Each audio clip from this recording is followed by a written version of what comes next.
Team Business est votre partenaire technique et commercial et vous propose les meilleures solutions à la confluence des télécoms et de l'IT. Fondé en 1998, Team Business dispose de nombreuses agences au plus près de votre entreprise. Votre interlocuteur Team Business vous propose les solutions les plus adaptées à votre entreprise et répond aux 3 enjeux du numérique. Communiquer, connecter, sécuriser. Appelez et soyez appelés partout au meilleur prix. Optimisez votre accueil téléphonique client et ne perdez aucun appel. Accédez au haut débit Internet grâce à la fibre et à la 4G. Connectez vos agences et tous les postes de votre entreprise. Confiez-nous leur infogérance. Hébergez vos applications informatiques dans nos data centers. Définissez avec nos experts le niveau de sécurisation nécessaire pour vos données et votre informatique de production. Team Business a développé son expertise auprès de plus de 4000 entreprises clientes de toute taille et de tout secteur d'activité. Nos équipes commerciales, experts des enjeux télécoms, trouvent avec vous la solution la plus adaptée à vos besoins. Les ingénieurs de Team Business sont votre interface unique du déploiement jusqu'à l'exploitation de vos services, actuels et à venir. L'IT et les télécoms sont un socle critique de l'activité de votre entreprise. Leurs choix et leur maîtrise sont de plus en plus complexes. Confiez-les à un expert et concentrez-vous sur le cœur de votre métier. Avec Team Business, passez au business supérieur.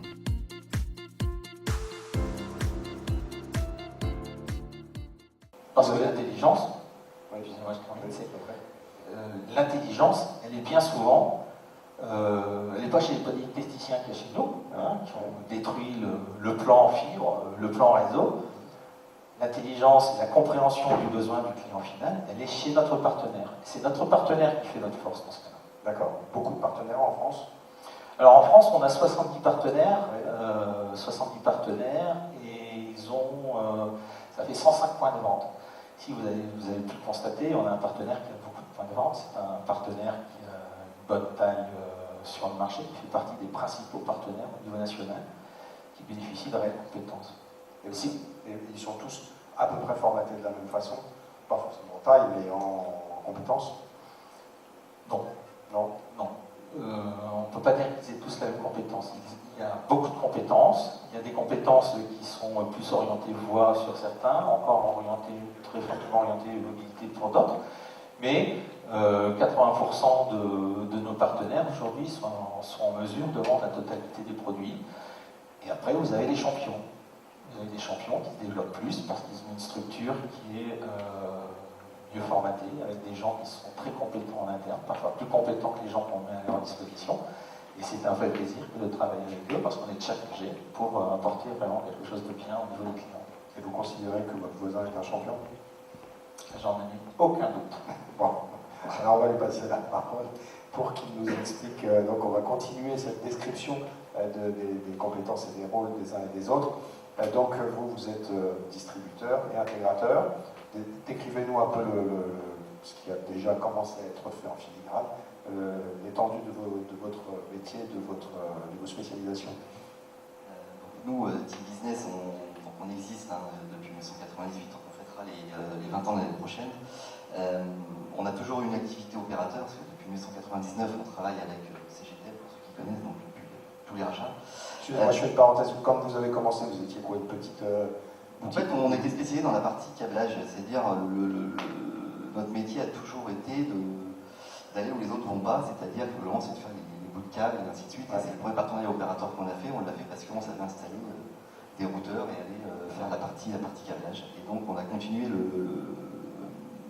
et toute la stratégie de l'entreprise était de se développer autour de ça et de continuer à distribuer les offres, le panier d'offres aujourd'hui, mais surtout d'accompagner les clients dans les méandres d'un opérateur avec des 08 de partout, avec des services et ainsi de suite, et que je pense que tout le monde a déjà été perdu au milieu de tout ça, soit en vente, en déploiement, en accompagnement, et je dirais notre rôle est d'aider le client via tout un tas d'interfaces, que ce soit de la vente, soit de l'accompagnement, de l'audit, du déploiement et de l'exploitation, et d'éviter au maximum qu'il qu'il appelle l'opérateur, non pas qu'ils savent pas faire, parce qu'aujourd'hui, comme a dit Frédéric, ils ont des canaux de vente directe, mais qui sont dédiés plus pour les entreprises du CAC 40, on va dire, et aujourd'hui, on n'adresse pas la BNP comme on adresse un vigneron à Reims. Donc voilà, donc aujourd'hui, notre rôle, c'est vraiment de l'accompagner et de l'aider à réaliser tout ça. Voilà. Donc c'est le même métier en fait qui a évolué depuis le début, depuis Tout à fait. 1980, Voilà. depuis CGTEL. Tout à fait.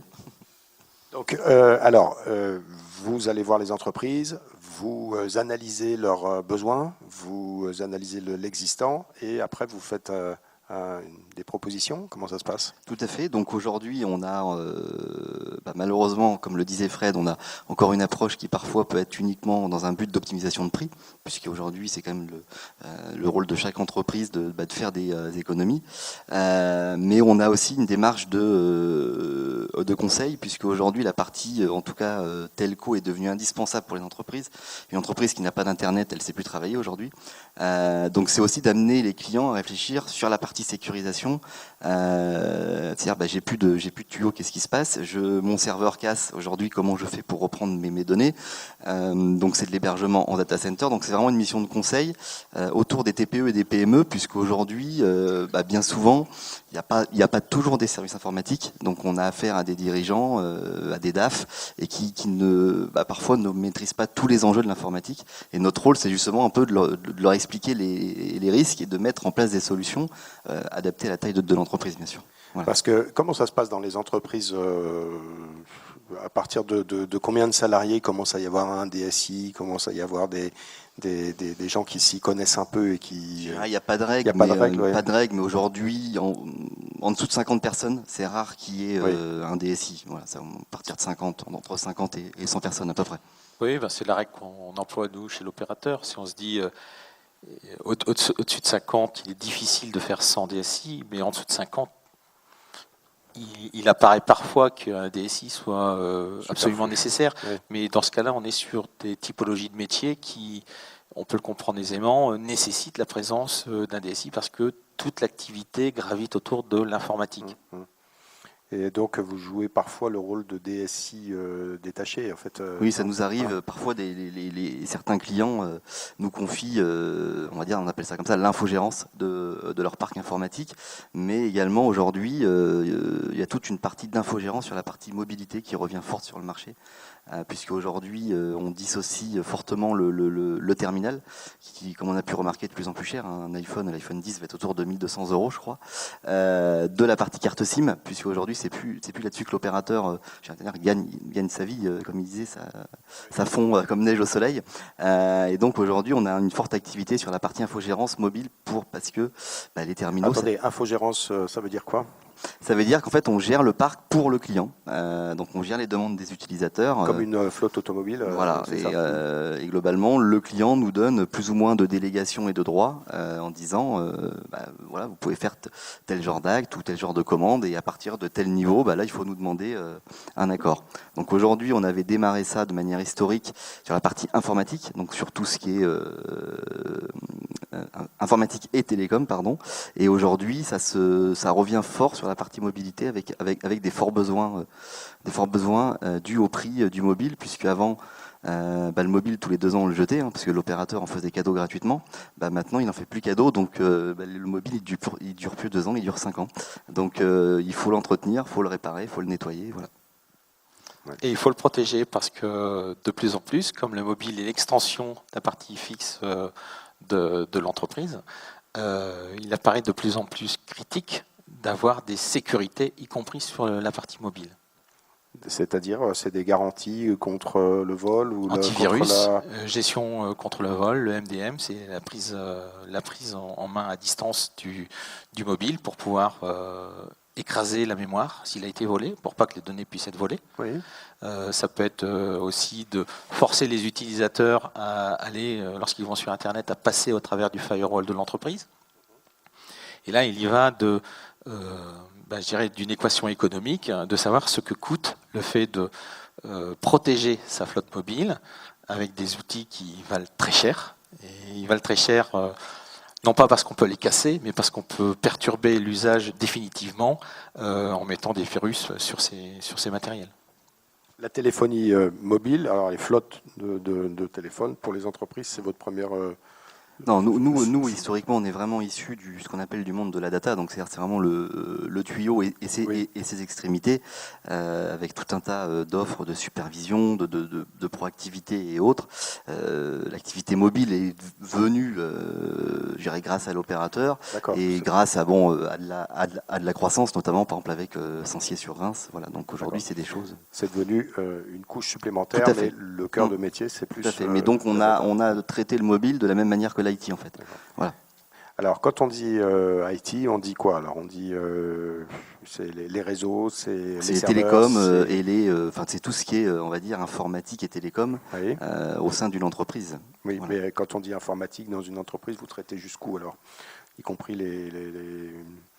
Donc aujourd'hui, on traite toute la partie donc connexion, donc connectique, donc tout ce qui va être télécom, le tuyau, toute la partie réseau local.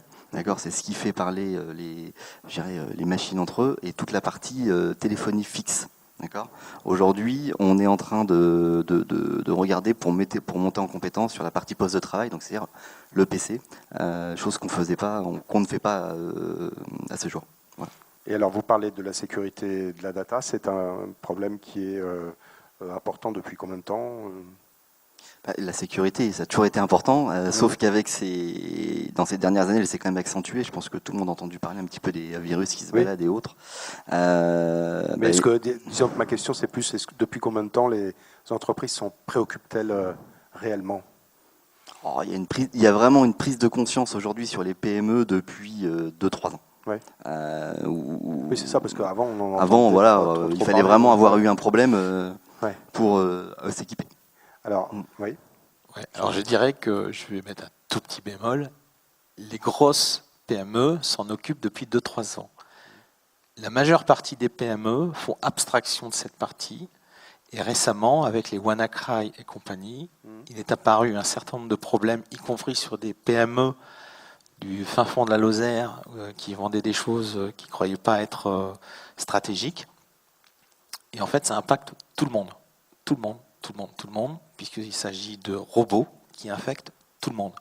Ça coûte 50 € pour lancer un produit comme ça et inonder la planète à la limite. Donc il faut faire très attention à ce que l'intérêt qu'on porte à la sécurité ne soit pas uniquement un intérêt qu'on porte une fois que dans les médias on dit attention, il y a WannaCry, attention, il y a ceci, il y a cela, mais il y va de la pérennité parfois de l'entreprise. L'entreprise peut se retrouver avec un joli petit affichage sur le PC le lundi matin expliquant que s'ils ne payent pas 3 000 € cash maintenant tout de suite, ils perdront toute leur comptabilité, ils perdront toutes leurs informations. Et là, c'est extrêmement grave. Et les cas qui arrivent, bien souvent, on n'en fait pas écho.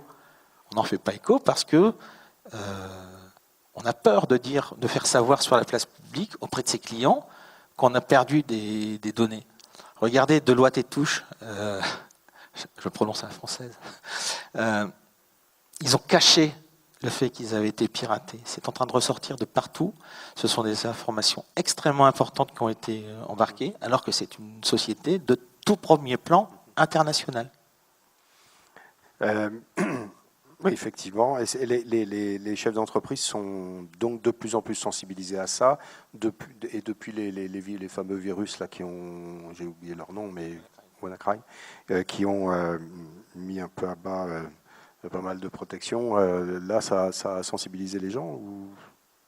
Ah oui, il y a eu une prise de conscience. En tout cas, aujourd'hui, sur beaucoup de PME, il y a eu vraiment une prise de conscience. C'est-à-dire que les gens s'équipent, se renseignent. Voilà, parce qu'il y avait aussi beaucoup de PME qui s'étaient équipées. Et on croit qu'on met un firewall et on va dire, voilà, ça y est, j'ai mis un verrou sur ma porte, je ne serai plus cambriolé. Non, c'est pas parce qu'on met un verrou qu'on n'est plus cambriolé. Donc voilà, tout ça s'entretient, voilà, et les pirates sont de plus en plus malins. Donc il faut aussi, voilà, c'est aussi notre rôle, voilà. Et aujourd'hui, un des choix, moi, pourquoi je travaille aussi avec SFR, c'est qu'aujourd'hui il y a ce qu'on appelle des SOC dignes de ce nom en France. Donc c'est en anglais Security Operations Center.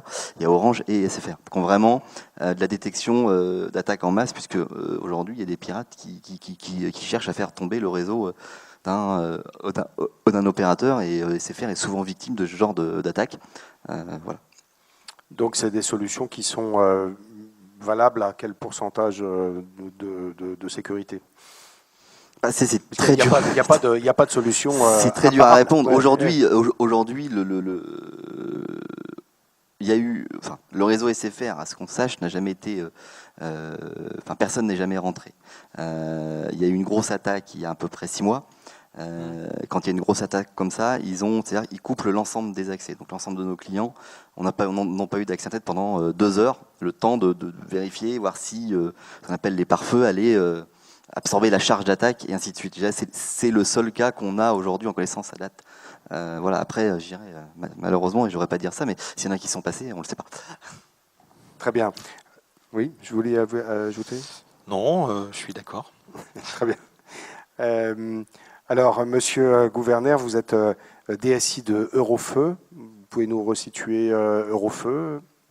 Absolument. Donc, et je ne suis pas DG, comme il était noté sur certains, oui. certains J'ai corrigé. articles. Je suis bien DSI. Donc, Eurofeu, nous sommes une ETI d'environ 1000 personnes, fondée en 72 par mon PDG, qui est encore en service, entre guillemets, et qui a 73 ans.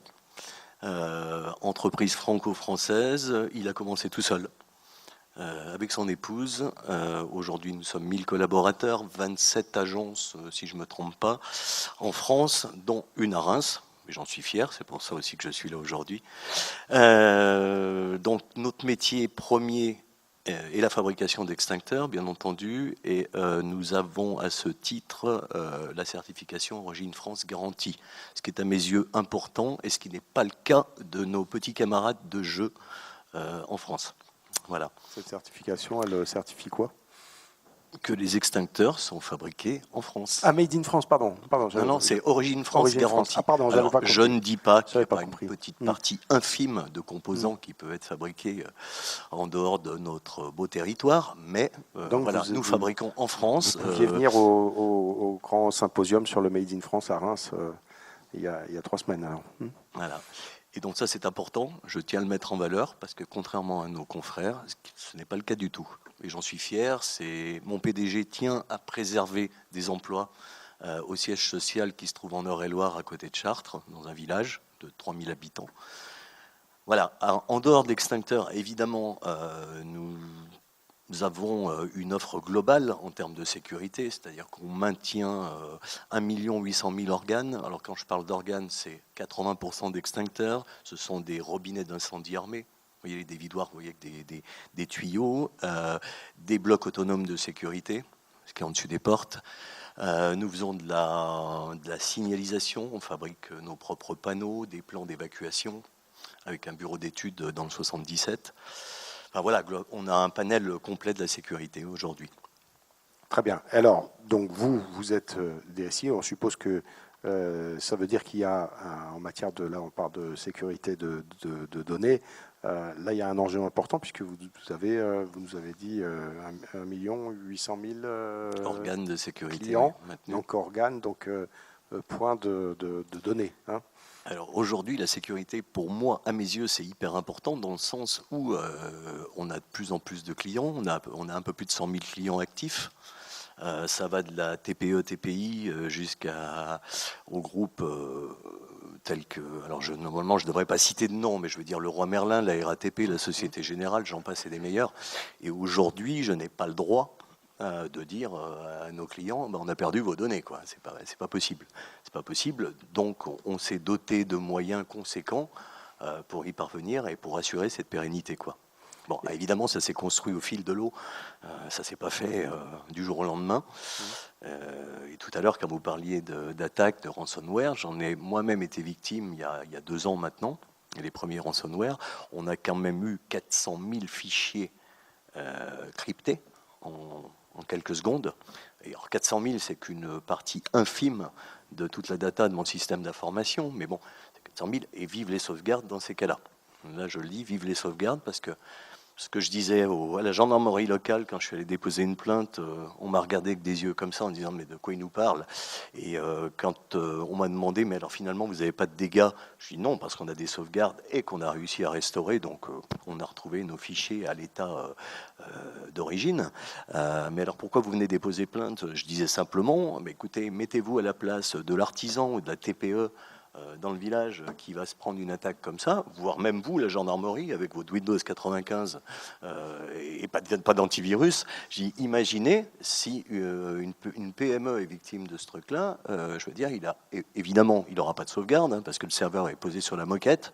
La cartouche de sauvegarde devait changer par la comptable. Bon, j'ai rien contre les comptables, mais quand elle y pense, donc moralité, ces gens-là, ils n'ont plus qu'à déposer le bilan, quoi. Enfin, voilà, j'ai dit à la gendarmerie, voilà pourquoi je viens aujourd'hui. Et donc la solution, là, c'était le dédoublement des serveurs, c'était quoi? Alors, on a mis beaucoup de choses en place. Alors, évidemment, tout ce qui est firewall, comme le disaient ces messieurs tout à l'heure, également des antivirus. Mais là où j'ai axé le point le plus important, c'est sur la disponibilité, déjà la continuité de service. Ça, c'est important parce qu'aujourd'hui, on ne peut pas se permettre de ne plus avoir d'informatique dans une entreprise telle que la nôtre, sachant qu'aujourd'hui, tous nos techniciens sont dotés d'une solution de mobilité. On est en full numérique, on n'a plus de papier, donc comprenez bien qu'on ne peut pas se permettre d'avoir une interruption de service. Donc on a, dans un premier temps, pris une salle à Vénissieux, dans le data center SFR. On y a monté notre propre infrastructure, donc elle n'est pas gérée par qui que ce soit, c'est vraiment mon service qui gère notre infra. Là, on vient de la remplacer il y a à peu près 2 mois. Et là, pas plus tard que le week-end dernier, et j'ai mis les mains dans le cambouis parce que de temps en temps, ça me fait du bien que d'être ailleurs que derrière des mails. J'ai participé activement avec un de mes collaborateurs à la mise en œuvre et à la mise en exploitation d'un deuxième site en salle blanche, dans un data center SFR à Courbevoie, où on a monté une deuxième infrastructure. Et au travers d'un lien, d'une interconnexion en giga, on fait de la réplication de données à X moments de la journée, ce qui fait qu'on a un delta qui est à environ d'un quart d'heure sur notre production et sur notre PRA. Donc ça sert juste de secours en cas d'attaque et d'invalidation. En cas de crash, de gros crash, par exemple, sur le site principal, oui. Automatiquement on bascule en cas de nécessité. Hein, c'est pas pour 30 minutes de coupure, hein, je le dis haut et fort, mais bon, ça va nous permettre de basculer en cas de nécessité importante. Question bête, mais il n'y a pas de risque que les deux se mettent en rideau? Là, on irait vraiment dans des cas extrêmes. Alors là, c'est l'opérateur qui a parlé, mais ouais. Ça existe. Non, mais enfin, le risque existe, sauf qu'il est infime. C'est-à-dire que la probabilité que les deux sites tombent en même temps, si vous voulez, elle est quand même largement moins importante que le fait que le client soit attaqué sur un site et qu'il faille couper le lien pour ensuite répliquer, aller rechercher les données sur le deuxième site. C'est une histoire de risque. Voilà. Mais dire que le risque zéro n'existe, enfin le risque absolu n'existe pas, là, dans ce cas-là, c'est pas possible, c'est impossible. Alors, votre relation, si je peux m'exprimer ainsi, avec Team Business est ancienne. Très mauvaise, très ancienne et très mauvaise. Non, ça fait. Alors, je ne me rappelle même plus des années parce que j'ai vieilli. J'ai pas le début d'Alzheimer encore, mais on a dû se rencontrer. Nos enfants n'étaient pas nés, donc ça doit remonter aux environs des années 98, je crois. Ça doit bientôt faire 20 ans. Et à l'époque, c'était pourquoi? C'était pour ça a commencé, la petite histoire, Geoffroy était un jeune commercial, brillant déjà à l'époque, qui travaillait pour un employeur qui faisait du câblage informatique. Et je lui ai fait câbler ma première agence où je travaillais, qui était en Rhône-Alpes, à Voiron, au pied de la Chartreuse et du Vercors. Puis, de fil en aiguille, on est passé à un deuxième site, un troisième site. Je sais qu'un jour, on avait fait le tour de France ensemble pour câbler des agences. Voilà.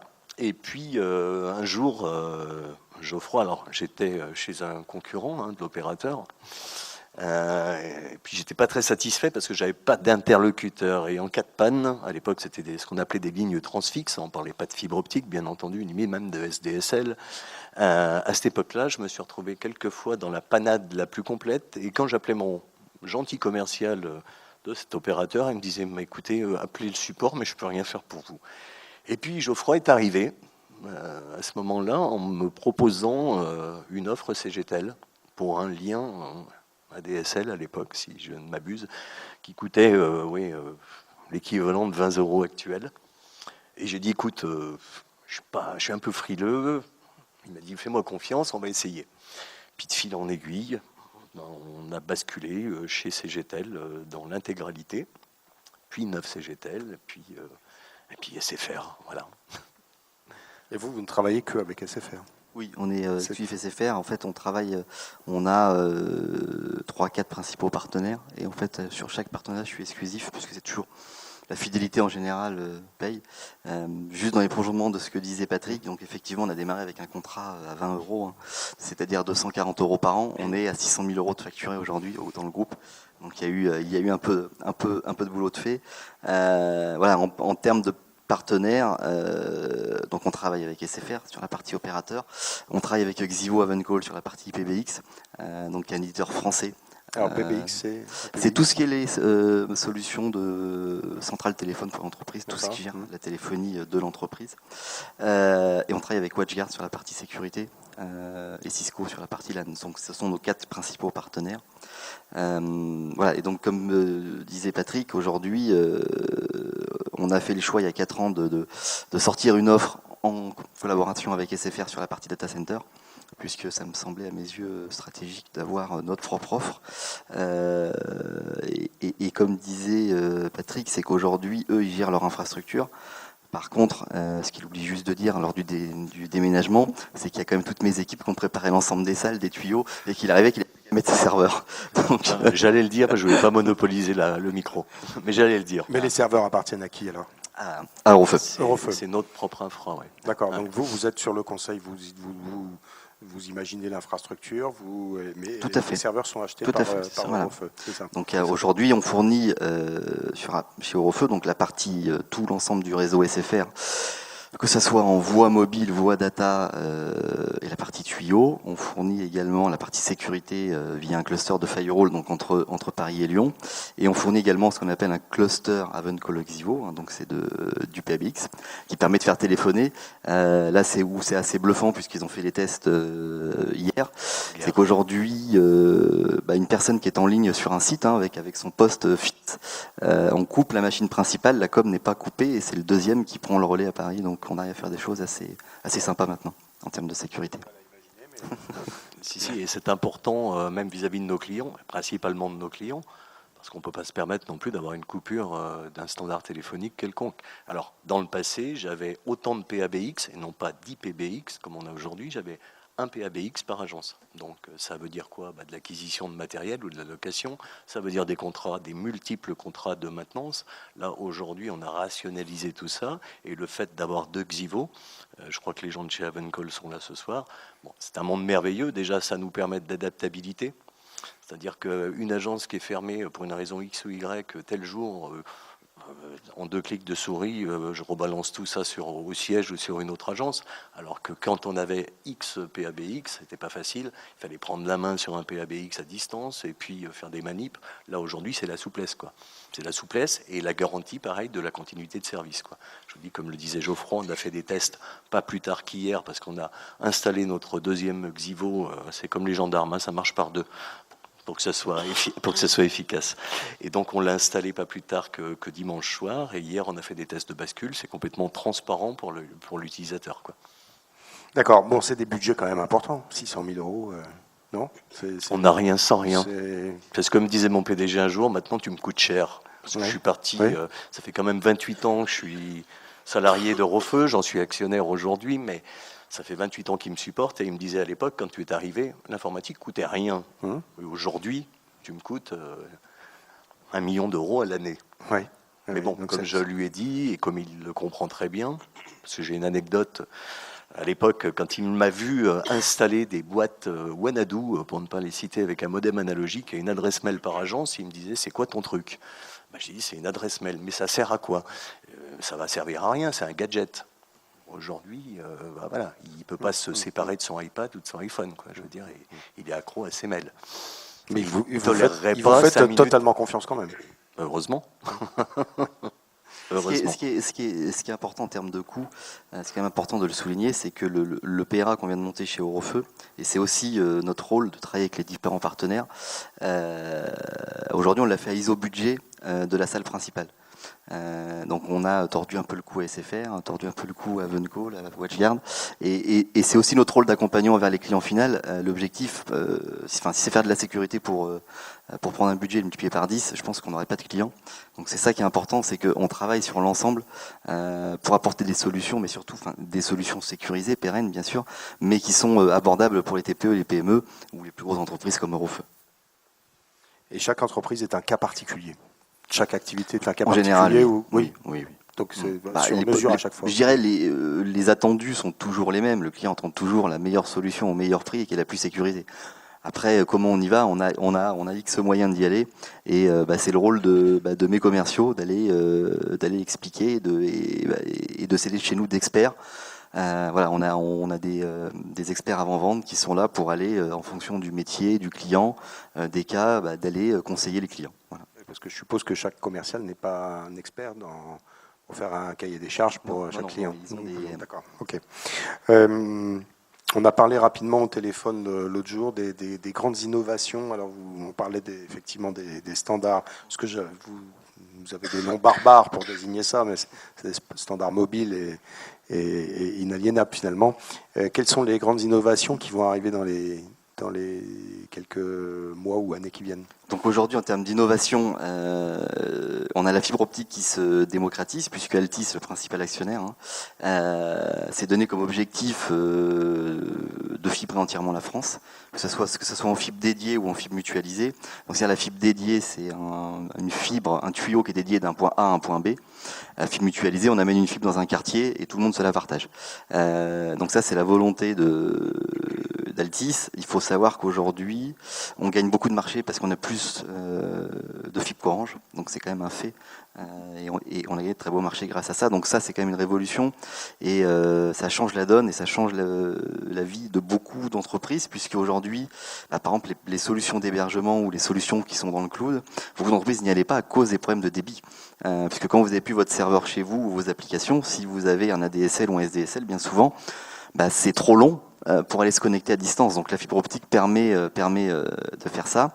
Et ce que disait Frédéric en introduction, c'est qu'aujourd'hui, il y a toute la partie contenu qui arrive. C'est-à-dire qu'aujourd'hui, le tuyau tout seul ne vaut plus grand-chose. Donc quand on dit le contenu, c'est toute la partie ce qu'on va appeler SFR Press, SFR, ainsi de suite.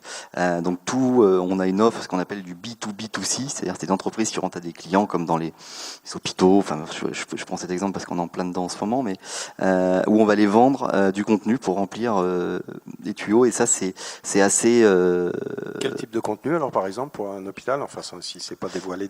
Aujourd'hui, on va vendre soit de la vidéo à la demande, soit SFR Press, c'est-à-dire qu'aujourd'hui, il y a 80% de la Donc presse. c'est pour les patients qui sont hospitalisés, Voilà. Ils peuvent, grâce à ce service-là, voilà, avoir tout sur leur terminal de leur chambre. Voilà, donc en fait, on vend ce qu'on appelle des systèmes de coupons. Une personne à l'hôpital achète un coupon pour 2 jours pour lire la presse, pour aller faire une vidéo et ainsi de suite. Donc voilà, et il y a côté opérateur toutes les nouvelles solutions de sécurité, excusez-moi le terme barbare, anti-DDoS. C'est les nouvelles attaques qui arrivent sur le marché, qui sont encore un cran au-dessus. Et SFR est assez novateur sur le sujet avec une très belle offre là-dessus. Voilà. Ouais, tout à fait. On voit apparaître de plus en plus, vous savez, il y a des petites caméras qui sont reliées avec de l'IoT, c'est d'Internet to the Object, qui permettent d'avoir une adresse IP, qui sont des matériels qui sont tellement communs et qui sont tellement peu protégés que les pirates se sont attaqués à ces outils en se disant tiens, pour embêter la société, les 3 Suisses par exemple. Alors c'est pas le cas, hein, c'est juste un exemple, c'est pour dire c'est une entité qui vend beaucoup par correspondance et qui doit avoir un site pour la vente à la correspondance qui soit parfaitement maintenu en état opérationnel tout le temps. Et il s'avère que ce site, sans être attaqué par des virus ou des choses barbares de ce type, peut être, lui, attaqué par un très très grand nombre de sollicitations qui viennent polluer le fonctionnement du site.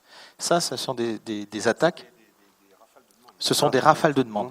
Et les pirates, eux, peuvent se connecter sur des tas de caméras, de petits systèmes embarqués à droite à gauche qui ont une adresse IP et la capacité de se connecter sur Internet et leur dire, tiens, va faire une sollicitation absolument débile, mais une sollicitation quand même sur les 3 Suisses demain de telle heure à telle heure. Tu vas en faire 50, 60, 100, enfin bon, quelque chose comme ça. Vous avez 1 million de matériels qui font les mêmes demandes en même temps. Le site des 3 Suisses s'effondre. Les 3 Suisses ne peuvent plus commercialiser. Il y a un appel qui déboule chez eux. C'est voilà, vous voulez qu'on remonte le service, ça coûte autant. Là, les attaques, elles viennent de partout dans le monde. Donc nous, on est opérateur de service. On voit au niveau de notre NOC, notre SOC, c'est notre SOC plutôt, oui. Des attaques, vous avez un grand panneau, c'est un peu comme Star Wars, ça ressemble vraiment. Vous voyez un gros ping qui vient plutôt de la Russie ou des pays de cette zone-là. Et puis, boum, l'attaque se dirige vers Lille, à côté de Lille. Et puis, vous dites, OK, il y a une attaque, il y a autant de centaines de milliers de demandes qui sont intervenues dans le même temps qui viennent de telle zone. Là, nous, on dit, on va protéger notre client, si tant est qu'il soit notre client, on va protéger notre client en coupant toutes les demandes qui viennent de Russie. Terminé. Dans la seconde, toutes les demandes qui viennent de Russie vont être arrêtées. Alors, potentiellement, on va couper quelques clients qui vont venir de la Russie. Mais statistiquement, on va enlever peut-être 80-90% des demandes qui venaient faire cette plongée de leur fameux site. Donc là, on est vraiment dans des... Enfin, ça commence à être du haut niveau. Mais ce haut niveau, aussi étonnant que cela puisse paraître, ça ne s'adresse pas uniquement à des sociétés de grande envergure dans le métier de faire ça, mais ça s'adresse aussi à des communes. Vous avez certaines communes qui se sont trouvées être attaquées, je ne citerai pas les noms, mais des communes de l'Est qui se sont trouvées attaquées par des étudiants qui n'étaient pas contents de la façon dont ils étaient traités, et il s'est trouvé que la commune a dû acheter de l'anti-DDoS. Oui, enfin Et ça, ce sont des services qui sont de plus en plus commercialisés. Oui. Oui. Donc, c'est bien des barrières contre les multi-requêtes. Tout à fait. Mais c'est ce que vous disiez tout à l'heure. C'est est-ce qu'on protège à 100% ? Pendant un moment, on protège à quasiment 100%. Les attaques sont plus intelligentes. Il faut recréer quelque chose. Et puis après, elles s'adressent. Il dit, c'est tel champ d'investigation que je dois mener pour protéger ma société parce qu'il ne passe plus de telle manière, il m'attaque de telle autre manière. C'est un éternel recommencement. C'est la course sans arrêt pour se battre contre ces fameux... Bon, vous avez de l'avenir. Ah oui. Plus vous aurez de l'avenir. Est-ce qu'il y a des questions, des remarques ou des témoignages à apporter Alors, évidemment, avec les spots, je ne vois pas grand-chose, mais...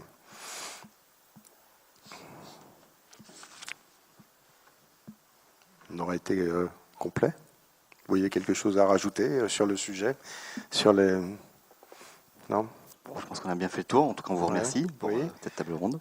Écoutez, merci à vous. Merci à vous. Oui. Je vais simplement rajouter quelque chose à l'égard de Geoffroy Dubois.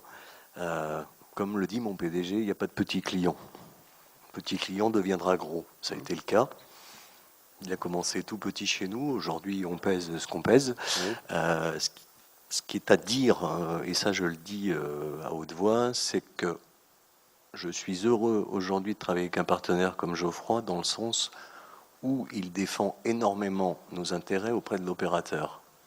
Plutôt que de traiter avec l'opérateur en direct, je suis désolé, mais je préfère travailler par le biais d'un distributeur qui défend nos intérêts. Et ça, c'est très important. Ne soyez pas embêtés. Moi, je suis là pour faire fonctionner très la marmite. Et c'est le patron de la vente indirecte. Le distributeur, il n'a plus de boulot. Sur Reims, vous avez combien de personnes ? Sur Reims, on est une trentaine de personnes maintenant.